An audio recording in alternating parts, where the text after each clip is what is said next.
Hey guys, a lot of people have been reaching out. They've been asking us questions about TBIs or traumatic brain injuries and what you could potentially do to treat it inside of an emergency situation. So majority of the time when we're talking to our audiences, we're talking to those who have been stop the bleed trained or have gone through the refuge responder or the essential responder.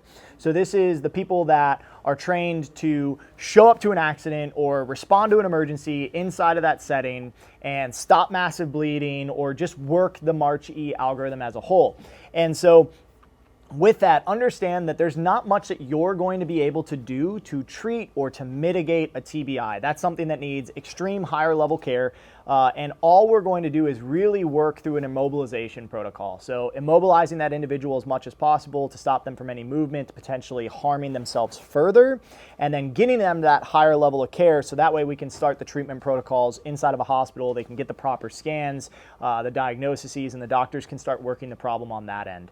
The main thing that we always want to do is notate whenever somebody is showing signs or symptoms of a TBI. If they're having clear or viscous fluid flowing from their nose, from their ears, if they're showing any signs or loss of consciousness, they're coming in and out of consciousness, if they've experienced a crash, if they've experienced a blast wave, anything to that regard, go ahead and notate that and communicate it to whoever your paramedic or your EMT, your first responder may be if you saw this before they arrived.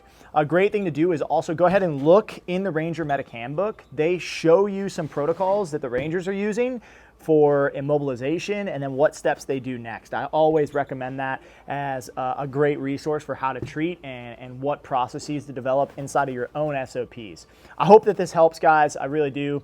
And hopefully you never have to deal with these problems, but it is prevalent. Understand that inside of emergency medicine and even inside of the military, there's been a large struggle with properly diagnosing TBIs and then knowing what the follow-on symptoms and effects will be for the years to come. So properly annotating that inside of the moment in the first interaction is huge to preventing longer term issues down the road. Bless you guys. Thanks so much. Shalom.